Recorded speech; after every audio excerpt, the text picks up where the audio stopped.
شامیر کو نہ چاہتے ہوئے تجسس ہوا کہ وہ کس سے بات کر رہی ہے۔ کچھ سوچ کر شامیر نے بھی لائبہ کے قریب گاڑی روک دی۔ ٹینا نے نہ سمجھتے ہوئے اسے دیکھا۔ شامیر نے اسے خاموش رہنے کا اشارہ کیا۔ لائبہ نے اچھل کر پیچھے دیکھا تو بلیک گاڑی اور اس میں بیٹھے شامیر کو دیکھ کر اسے 1000 واٹ کا کرنٹ لگا۔ میری قسمت اتنی خراب کیوں ہے؟ لائبہ نے بے اختیار آسمان کی طرف دیکھا۔ حارث نے شامیر کے باروب شخصیت کو دیکھا تو موقع کی نزاکت جان کر فوراً یہ جا وہ جا اسے جاتا دیکھ کر لائبہ کی رکی رکی سانسیں بحال ہوئیں۔ میں چلی جاؤں گی، یہ کہتے کہتے جو ہی اس نے شامیر کے ساتھ بیٹھی لڑکی کی جانب نگاہ کی تو شرم سے پانی پانی ہوگی۔ اسکن ٹائٹ ٹی شرٹ اور ریڈ پینٹ پہنے، اوپر سے اتنا بڑا گلا جس میں اندرونی خد و خال بخوبی نظر آ رہے تھے۔ بیٹھو گاڑی میں، اب کے بار وہ تحکمانہ لہجے میں بولا۔ ناچار موسم اور اپنی حالت اور شامیر کے خواب سے وہ بیک ڈور کھول کر بیٹھ گئی۔ ہیٹر کی گرماہٹ سے اسے سکون ہوا تھا۔ شامیر اس لڑکی سے باتوں میں محو ہو کر اس کو بالکل فراموش کر چکا تھا۔ اس نے باہر دیکھنا شروع کر دیا۔ تھوڑی دیر بعد خیر ارادی طور پر اس کی نگاہ سامنے پڑی تو گنگ سی بیٹھی رہ گئی۔ وہ لڑکی شامیر کے کندھے سے چپکی ہوئی تھی۔ لائبہ کو آج اندازہ ہو رہا تھا کہ شرم سے گڑ جانے کا اصل مفہوم کیا ہے۔ اس کا دل چاہا کہ وہ کسی بھی طرح سے اس گاڑی سے غائب ہو جائے۔ ایسا قابل اعتراض سین وہ بھی بالکل سامنے دیکھنا بہت مشکل تجربہ تھا۔ موصوفہ بالکل چپک کر بیٹھی ہوئی تھی۔ لائبہ نے پورا دھیان باہر کی طرف لگا دیا۔ لائبہ یہ نہیں دیکھ سکی کہ بیک مرر سے شامیر اس کی حرکات و سکنات کو نوٹ کر رہا تھا، جس کے ماتھے پر باوجود سردی کے پسینے کے ننھے ننھے قطرے نمودار ہو گئے تھے، جس کو اس نے اپنی ہتھیلی سے صاف کیا تھا۔ ہیلو ماموں، میں ٹھیک ہوں، انشاءاللہ جلدی آؤں گا، بس ابھی کچھ کام اور باقی ہے۔ شامیر لاؤنج میں بیٹھا ٹی وی دیکھ رہا تھا کہ موبائل پر اس کے ماموں کا فون آیا۔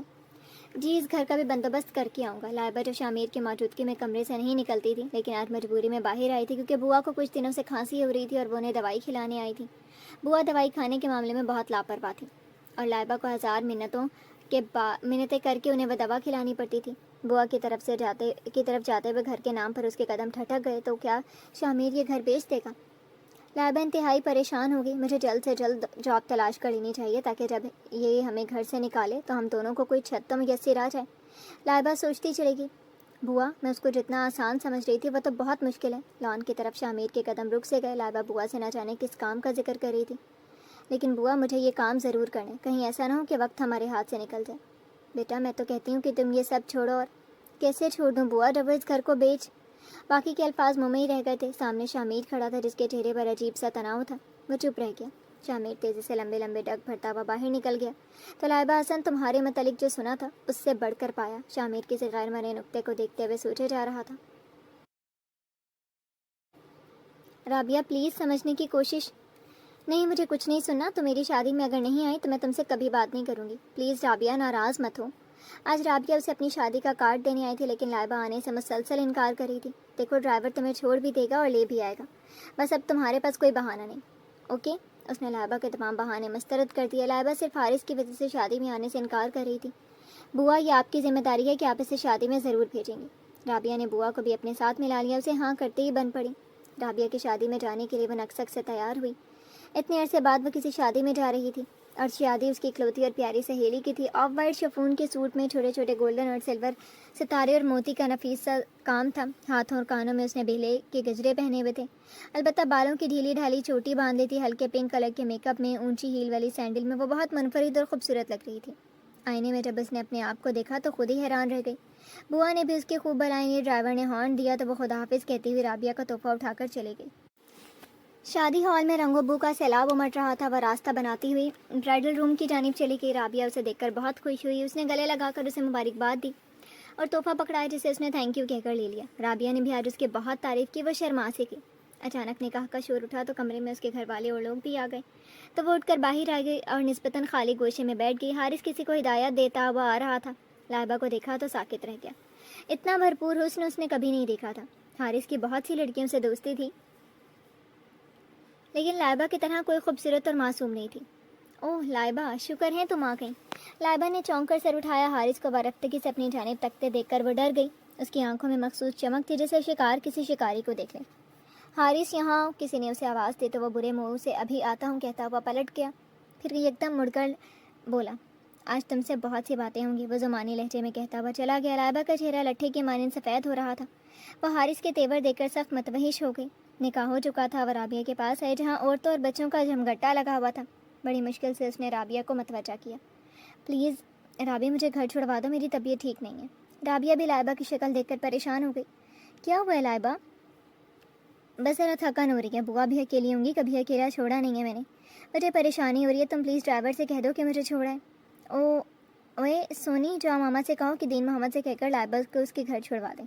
اس نے کسی بچی سے کہا۔ تھوڑی دیر بعد وہ بچی لائبہ کے لیے موت کا فرمان لے کر آئی کہ حارث بھائی کہہ رہے ہیں کہ دین محمد کام سے گئے، میں لائبہ کو چھوڑ دوں گا۔ لائبہ سنتی رہ گئی، پھر بڑی دقتوں سے اپنے آپ کو سنبھال کر کہا، نہیں رابعہ، میں گھر پر فون کر کے اپنے کزن سے کہہ دیتی ہوں، وہ مجھے لینے آ جائیں گے۔ کیا میں تمہارا موبائل استعمال؟ ہاں کیوں نہیں، رابعہ نے فوراً موبائل اسے تھما دیا۔ شامر انتہائی عجلت میں نکل رہا تھا جب لاؤنج کا فون بج اٹھا۔ وہ کوفت زدہ ہو گیا، انتہائی بیزاری سے ہیلو کہا۔ ہیلو، میں لائبہ بات کر رہی ہوں۔ ماؤتھ پیس سے لائبہ کی گھبرائی ہوئی آواز ابھری۔ لائبہ اس وقت کہاں سے بات کر رہی تھی؟ شامر نے گھڑی دیکھی جو 11 بجا رہی تھی۔ بولیے کیا کہنا ہے، شامر نے انتہائی روکھے لہجے میں کہا۔ لائبہ کی ہمت جواب دینے لگی، لیکن وہ اپنی عزت کی بقا کے لیے ایک بار پھر ڈھیٹ بن گئی۔ سنیے، میں اپنی دوست کی شادی میں آئی ہوں، اب آنے کا پرابلم ہو رہا ہے، پلیز بوا سے کہیے کہ مجھے لینے آ جائے۔ وہ انتہائی لچاچت سے گویا ہوئی۔ بوا لینے آ جائے؟ شامر حیران سا ہوا۔ بوا تو سبزی لینے تک باہر نہیں جاتی، آپ کو کیسے لینے آئیں گی؟ جی وہ مجبوری ہے، لائبہ بیچارگی سے بولی۔ اچھا ایڈریس بتائیے۔ اس نے جلدی ایڈریس بتایا۔ میں آ رہا ہوں، یہ کہہ کر اس نے فون رکھ دیا۔ لائبہ رابعہ کو خداحافظ کہہ کر باہر آئی اور انتہائی محتاط انداز میں نظروں کو دوڑایا۔ حارث کسی بیٹے کے ساتھ مصروف تھا، وہ بہت احتیاط سے باہر کی جانب چل دی کہ حارث کی نظر اس پر نہ پڑے۔ دل میں قرآن آیات کا ورد کرتی وہ باہر تک آ گئی اور انتہائی بے چینی سے شامر کا انتظار کرنے لگی۔ اچانک اس کے دل نے سوال کیا، میں شامر پر کیسے بھروسہ کر رہی ہوں؟ نہیں شامر حارث جیسا نہیں ہے، میں اس کے گھر اتنے دن سے ہوں، لیکن اس نے حارث جیسی گھٹیا حرکتیں مجھ سے چھپ کر یہاں آ گئی ہو۔ حارث کی آواز پر وہ اچھل پڑی۔ دیکھو لائبہ، میں تم سے شادی کرنا چاہتا ہوں، میں واقعی۔ تیز ہارن کی آواز پر دونوں نے چونک کر دیکھا اور شامر کو بیٹھے دیکھ کر اس نے سر پر دوڑ لگا دی۔ شامر انتہائی عجیب نظروں سے دونوں کو دیکھ رہا تھا۔ لائبہ فوراً فرنٹ ڈور کھول کر بیٹھ گئی۔ حارث شامر کے اس طرح گھورنے سے فوراً اندر چلا گیا۔ حارث کو غائب ہوتے دیکھ کر لائبہ کی جان میں جان آئی۔ اسے لگا کہ اب وہ بالکل محفوظ ہے۔ ایک دم کچھ یاد آنے پر اس نے شامر کی طرف دیکھا تو خفیف سی ہو گئی۔ ایم سوری شامر صاحب، آپ کو زحمت اپنے حسن کی نمائش کرنے کا بہت شوق ہے، انتہائی سرد لہجے میں الفاظ ادا ہوئے۔ جی؟ لائبہ کا منہ کھلا رہ گیا، آنکھیں پوری طرح پھٹ گئیں۔ اس وقت وہ واقعی قاتل لگ رہی تھی۔ شامر کو نہ جانے کیوں غصہ آ رہا تھا، پھر بھی کچھ کہے بنا وہ گاڑی سٹارٹ کرنے لگا۔ لائبہ کے وجود میں نامعلوم سی تھکن اترتی چلی گئی۔ کیا وہ تم سے شادی کرنا چاہتا ہے یا محض تفریح کر رہے؟ شامر کے منہ سے انتہائی غیر متوقع الفاظ سن کر وہ چکرا سی گئی۔ پلیز شامر صاحب، مجھ سے اس قسم کی باتیں مت کیجیے، وہ انتہائی عاجزی سے بولی۔ اس وقت اس کے چہرے پر انتہائی اتنی بے بسی اور کرب تھا کہ شامر کچھ اور کہتے کہتے رک گیا۔ شامر صاحب، میں ایسے انسان سے شادی کرنا تو دور کی بات، اس پر تھوکنا بھی پسند نہیں کرتی، لائبہ آہستگی سے بولی۔ لیکن وہ تو کافی پیسے والا ہے، شامر نے نہ جانے یہ کیوں کہا۔ نہیں شامر صاحب، صرف پیسہ سب کچھ نہیں ہوتا، بلکہ میں شرافت کو ہمیشہ اولویت دیتی ہوں۔ آپ کا بہت بہت شکریہ، اس وقت آپ نے میری بہت بڑی مدد کی، میں یہ احسان کبھی نہیں بھولوں گی۔ گیٹ پر اترتے ہوئے فوراً اندر چلی گئی۔ شامر اس کے اتنے سنجیدہ لہجے سے الجھ سا گیا۔ کہیں کچھ گڑبڑ ضرور ہے جو میری آنکھوں سے پوشیدہ ہے، شامر مستقل سوچے جا رہا تھا۔ لائبہ کے مبہم الفاظ جو اسے باور کروا رہے تھے اس کے لیے غیر یقینی تھا۔ کیا تو وہ اپنے کام ہو جانے کو بےتاب تھی، اور کیا اب اس کے ہاتھ میں کوئی سرا نہیں آ رہا تھا؟ آخر وہ تھک کر بیڈ پر ڈھہ گیا اور آنکھیں موند لیں، پھر ایک دم اپنے بیڈ سے اس طرح اچھل کر اٹھا جیسے بچھو نے ڈنک مار دیا۔ وٹ نان سینس، اس نے اپنے آپ سے کہا۔ ایک بار پھر اپنی آنکھیں موندی تو گھبرا کر کھول دی۔ اوکے شامر، ریلیکس، وہ اپنے آپ سے کہتا ہوا فریج کی طرف گیا اور 2 گلاس پانی پی کر ریلیکس ہو کر دوبارہ بستر پر آ لیٹا اور بڑے اطمینان سے دوبارہ آنکھیں موند لیں۔ وٹ از دس، وہ اچانک چینخ پڑا۔ نہ جانے آنکھ بند کرتے ہی لائبہ کا جھلملاتا سراپا کیوں نظر آ رہا تھا۔ شامر نے اپنے بزنس کی باتیں سوچنا شروع کر دیں اور سوچتے سوچتے وہ نیند کی وادیوں میں اتر گیا۔ تقریباً دن کے 12 بجے اس کی آنکھ کھلی، وہ یوں ہی کسل مندی سے بستر پر پڑا رہا۔ مان اس کا موبائل گنگنا اٹھا، اس کے اسسٹنٹ کا فون تھا۔ اوکے امتیاز، میں 1 گھنٹے میں آتا ہوں۔ وہ تیار ہو کر نیچے آیا تو بوا سبزی کاٹ رہی تھی۔ غیر ارادی طور پر اس کی نگاہیں لائبہ کو ڈھونڈنے لگیں اور بے ساختہ وہ بوا سے پوچھ بیٹھا، بوا یہ لائبہ کہاں ہے؟ بوا تو جیسے بھری بیٹھی تھی۔ ارے کیا بتاؤں بیٹا، میری تو کوئی بات ہی نہیں سنتی یہ لڑکی۔ اتنا منع کیا کہ اپنی ضد چھوڑ دے، لیکن نہیں، وہ تو سر دھڑ کی بازی لگا رہی ہے اسے حاصل کرنے میں۔ شامر کے کان یکدم کھڑے ہو گئے۔ کس چیز کو حاصل کرنے میں؟ اس نے اپنا لہجہ سرسری بنا کر کہا۔ ارے بھائی، نوکری حاصل کرنے کا بھوت سوار ہے۔ نوکری؟ شامر بھونج کا رہ گیا۔ یہ کیا کہہ رہی ہو بوا؟ اور اس دن لان میں تو وہ انتہائی الجھن کا شکار ہو گیا۔ بیٹا شامر، کیا تم یہ گھر بیچ رہے ہو؟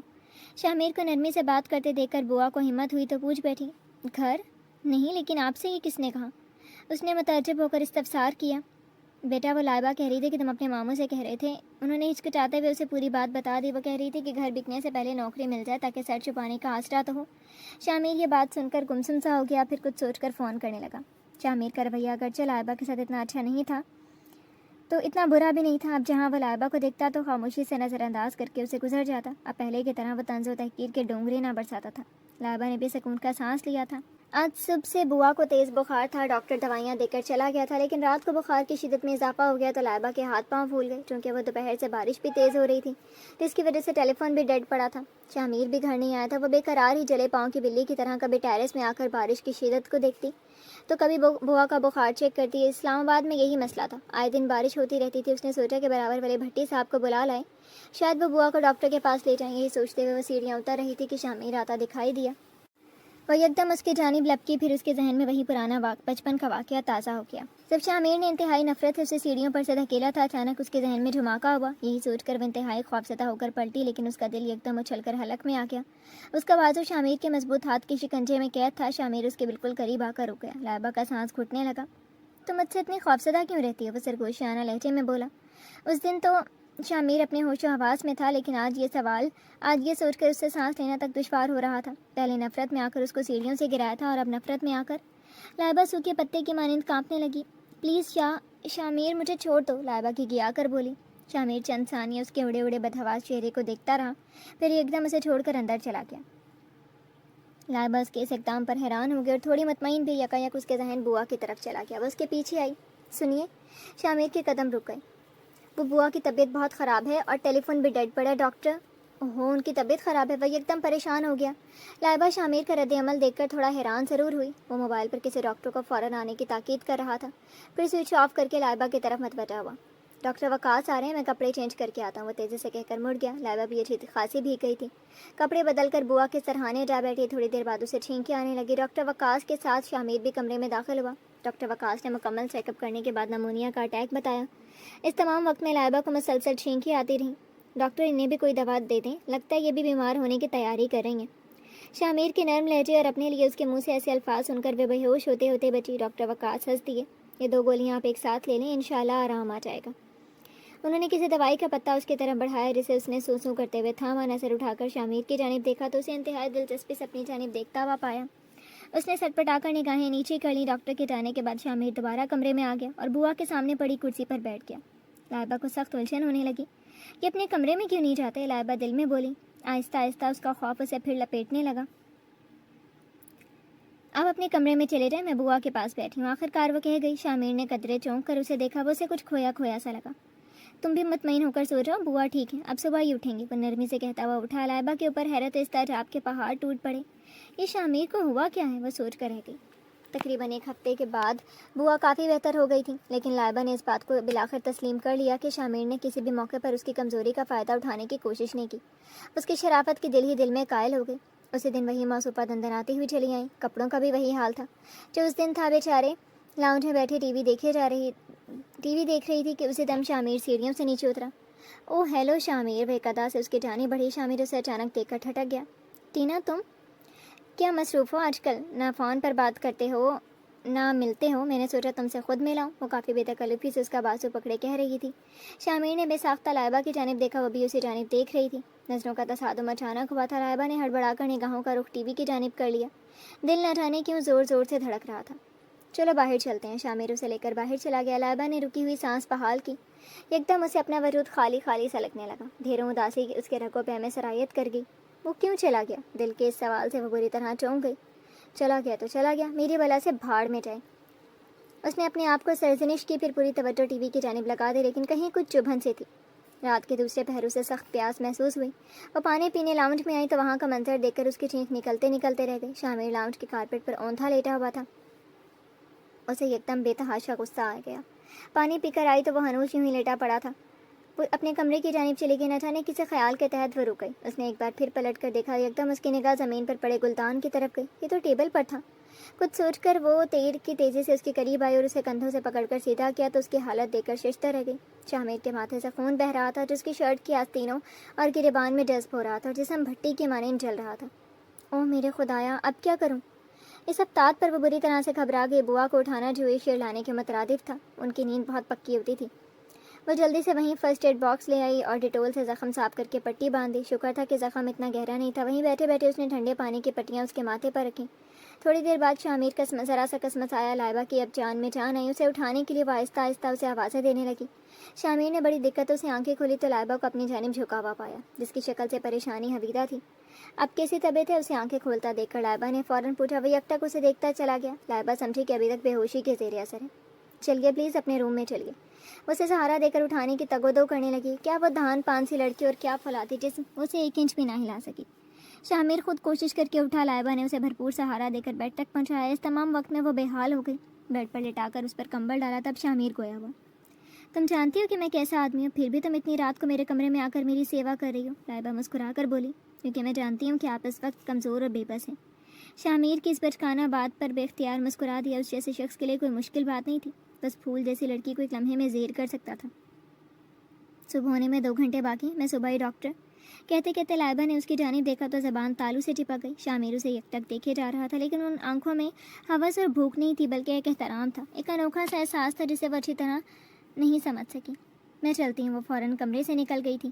پھر وہ سو نہ سکی. شامیر کی آنکھیں اسے بار بار ڈسٹرب کر رہی تھیں. صبح ڈاکٹر نے شامیر کو آ کر چیک کر لیا تھا. اب وہ پرسکون نیند سو رہا تھا. لائبہ کو بے سکون کر کے ایک عجیب سی بے چینی و بے قراری اس کی نس نس میں اتر رہی تھی جسے وہ کوئی نام نہیں دے پا رہی تھی. 2 دن بعد شامیر بھلا چنگا ہو گیا لیکن لائبہ پر وہی کیفیت طاری رہی. بوا پرسوں رات کی فلائٹ سے میں واپس آسٹریلیا جا رہا ہوں. لائبہ جو ٹی وی لاؤنج میں بیٹھی ٹی وی دیکھ رہی تھی ایک دم ساکت سی ہو گئی. دل کا اضطراب مزید بڑھ گیا. لیکن کیوں؟ مجھے تو خوش ہونا چاہیے. وہ جا رہا ہے، میں یہی تو چاہتی تھی. لیکن اور یہ گھر کے کاغذات ہیں. یہ گھر لائبہ کے نام ہے. شامیر کی آخری بات پر وہ بھونچ کر رہ گئی. انتہائی الجھی نگاہوں سے شامیر کو دیکھنے لگی.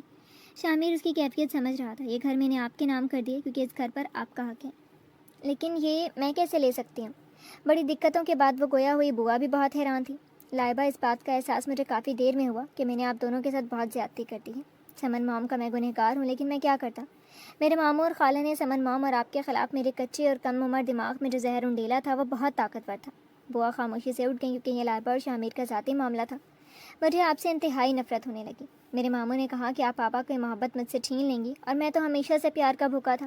یہ بات مجھے قطعاً گوارا نہ ہوئی. بعد میں جب تھوڑا بڑا ہوا تو انہوں نے مجھے بتایا کہ پاپا ساری جائیداد آپ کے نام کر دیں گے. اور جب آپ کو پاپا ذرا سی بھی اہمیت دیتے تھے تو میں غصے سے پاگل ہو جاتا تھا. آج ان کا شفاعت کا دن تھا. لائبہ حیرت زدہ بیٹھی ان حماق سے اس کی باتیں سن رہی تھی. پھر ان دونوں کی ڈیتھ کے بعد میں آسٹریلیا ماموں کے پاس چلا گیا. وہ خاموش ہو گیا. وہاں زندگی کا دوسرا رخ میں نے دیکھا. شامیر آہستگی سے دوبارہ گویا ہوا. والدین کی کمی کی بدولت میں کلبوں میں جانے لگا اور لڑکیاں میری دولت اور پرسنالٹی کی وجہ سے خود ہی میرے قریب آ جاتی. اس تمام عرصے میں آپ کو بالکل فراموش کر چکا تھا اور اب بھی آپ اور یہ گھر مجھے یاد نہ آتے اور میں یوں ہی برباد ہو رہا ہوتا جب اچانک مجھے بزنس کے سلسلے میں پاکستان آنا پڑا. اور پھر خالہ اور ماموں نے مجھے بہت کچھ پاور کروایا. وہ یکدم چپ ہو گیا. لائبہ آگے کو سننے کی بے چینی لائبہ کو آگے سننے کی بے چینی ہونے لگی. انہوں نے کہا. شامیر ہچکچا کر بولا.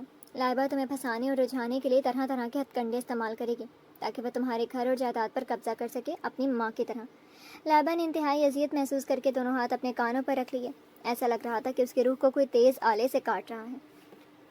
لیکن لائبہ، شامیر دوبارہ بولا. لیکن جب میرا تم سے سامنا ہوا وہ اچانک تم پر اتر آیا تو پہلے پہل مجھے لگا کہ تم محض معصوم اور سادہ بننے کی ڈرامہ کر رہی ہو. تم بھی عام لڑکیوں کی طرح اپنی بے نیازی سے مجھے امپریس کرنے کی کوشش کر رہی ہو. لائبہ کو شامیر کے الفاظ سخت برے لگے. لیکن اس دن میں چونک گیا جب کالج سے واپسی پر میں نے تمہیں لفٹ دی تھی اور ٹینا کی حرکت پر تمہاری حالت خیر ہو گئی تھی جو مجھ سے پوشیدہ نہیں رہ سکی. وہ سین یاد آتے ہی لائبہ ایک بار پھر شرم سے گڑنے لگی. اور اس رات جب تم نے فون کر کے کہا تھا کہ بوا کو بھیج دے اور میں تمہیں لینے پہنچا تو حارث کو تمہیں اکیلے کھڑا دیکھ کر میرا خون کھول اٹھا. نہ جانے کیوں پھر میں نے سوچا کہ حارث اچھا خاصا لڑکا ہے شاید تم. لائبہ نے اسے انتہائی خوشمکی نگاہوں سے دیکھا. I'm sorry لائبہ لیکن میں اس وقت اپنے دل کی باتیں تمہیں بتا رہا ہوں. تمہیں برا تو لگ رہا ہوگا لیکن یہی سچ ہے. وہ ندامت سے بولا. اس دن لان میں تمہاری اور بوا کی ادھوری باتیں سنی تو سمجھا کہ تم یہ گھر حاصل کرنا چاہتی ہو. لیکن جب بوا نے بتایا کہ تم نوکری حاصل کرنے کے لیے ماری ماری پھر رہی ہو اور میرے تمام اندازے تمہارے لیے غلط ثابت ہوئے ہیں تو یقین کرو لائبہ اس دن میں اپنی نگاہوں سے گر گیا. میں بہت زیادہ شرمندہ اور پشیمان تھا. حارث کے مطابق تمہارے خیالات سن کر میں بہت کچھ سمجھ گیا اور پھر میں نے حارث کو ملنے کے لیے بلایا. حارث کو؟ مگر کیوں؟ لائبہ نے فوراً پوچھا. اس کو سبق سکھانے کے لیے اور ایسا سبق سکھایا کہ زندگی بھر یاد رکھے گا. یہ سن کر لائبہ کے اندر ٹھنڈک سی اتر گئی. کیا واقعی حارث کی غلیظ اور ناپاک نگاہوں سے شامیر نے اسے بچایا تھا؟ میں اچھی طرح سے جان گیا تھا کہ تم ان لڑکیوں سے قطعی مختلف ہو جو دولت اور روشن مستقبل کی خاطر اپنی خودداری اور انا کو گروی رکھ دیتی ہیں، اپنی نسوانیت کی قیمت لگاتی ہیں اور عزت و وقار کو پلیٹ میں رکھ کر پیش کر دیتی ہیں. ماموں نے یہ بھی کہا تھا کہ وہ تمہیں اپنی ذہانت اور خود اعتمادی سے ضرور امپریس کرے گی، لیکن تم تو مجھ سے بہت خوفزدہ رہتی تھی۔ حالانکہ میں اتنا خوفناک تو نہیں ہوں، وہ اپنی بات پر خود ہی ہنس دیا۔ میں جانتا ہوں کہ تم مجھ سے بہت خائف رہتی ہو، لیکن تم ایک جلاد سے دیو کے گھر میں جو رہ رہی تھی۔ یہ بات سن کر وہ خفیف سی ہو گئی۔ یہ بات تو اس نے بوا سے کہی تھی۔ اور پھر اس رات جب تم سیڑھیوں پر بدحواس سی کھڑی تھی، جو تھوڑا بہت سکون تھا تو وہ سب بھی لے گئی۔ لائبہ سے انکشاف سے چکرا سی گئی۔ نہ جانے کب میرے دل نے تمہیں میری زیست کی آرزو بنا دیا، اور جب مجھے اس بات کا پتہ چلا تو یقین کرو میں نے اس وقت سے اپنے آپ کو بدلنا شروع کر دیا۔ اور ٹینا کو؟ لائبہ کی زبان سے بے ساختہ پھسل گیا۔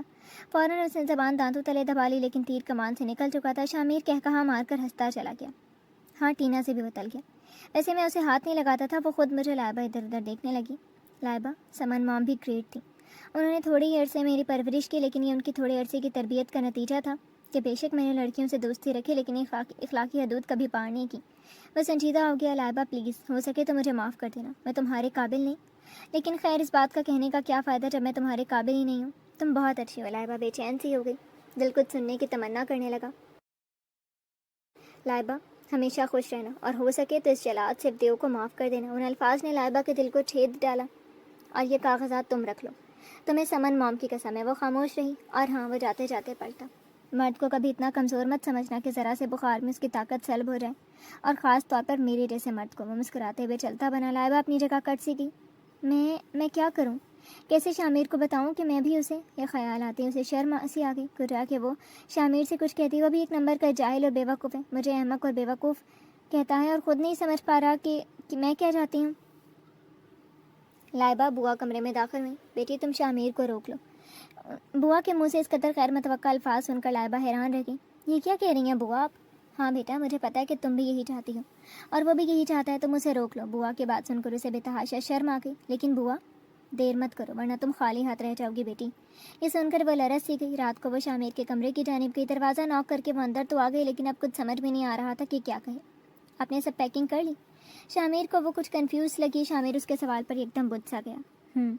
انتہائی مختصر جواب ملا۔ دونوں کے درمیان خاموشی کی دبیز چادر تن گئی۔ کمرے کی کھڑکی سے جھانکتا چاند اور اس کی چاندنی بڑی بے قراری سے اسے دیکھ رہی تھی کہ وہ شامیر کو جانے سے روکتے۔ کمرے کے در و دیوار خاموشی سے التجا کر رہے تھے، اور التجا تو شامیر کا ایک انگ کر رہا تھا کہ صرف ایک بار وہ کہہ دیں کہ مت جاؤ شامیر، میں تمہارے بنا ادھوری ہوں، مجھے مکمل کر دو، مجھے یوں مت چھوڑ کر جاؤ۔ اور یہاں لائبہ کو کچھ کہنے کی ہمت نہیں ہو رہی تھی۔ اوکے لائبہ، اب مجھے نکلنا چاہیے، شامیر نے مایوس ہو کر کہا۔ آسمان کے سینے میں چمکتے ستاروں کو لائبہ کی بستری پر غصہ آنے لگا۔ شامیر، کیا آپ وہ کہتے کہتے رک گئی۔ ہاں بولو لائبہ، شامیر نے اس کی ہمت باندھی، کہ آپ کا جانا بہت ضروری ہے۔ وہ جلدی سے کہہ گئی۔ شامیر کے اندر ایک دم ٹھنڈک کی ٹھنڈک پھیل گئی۔ کیا مطلب؟ میں سمجھا نہیں۔ اب شامیر ہلکا پھلکا ہو کر اسے تنگ کرنے لگا۔ میرا مطلب ہے کہ ہاں، کیا مطلب ہے؟ وہ شوخ نگاہوں سے لائبہ کو تک رہا تھا۔ وہ دراصل بوا کہہ رہی تھی کہ آپ یہاں رک جائیں۔ بہت اٹک اٹک کر اس نے انتہائی بونگی سی تعویل پیش کی۔ ہاں اچھا، اس نے اچھا کو کافی لمبا کھینچا۔ تو پھر بوا کو مجھے روکنا چاہیے تھا۔ وہ اسے زج کر کے بہت لطف لے رہا تھا۔ ادھر لائبہ کی جان نکلی جا رہی تھی۔ اچھا تو پھر آپ جائیں، حد ہو گئی، یہ سمجھ ہی نہیں رہے، بھاڑ میں جا۔ لائبہ غصے سے دل میں بولی جانے کو پلٹی تو ایک دم شامیر نے اس کا ہاتھ پکڑ لیا اور قریب آ کر بولا، دل سے روک رہی ہو؟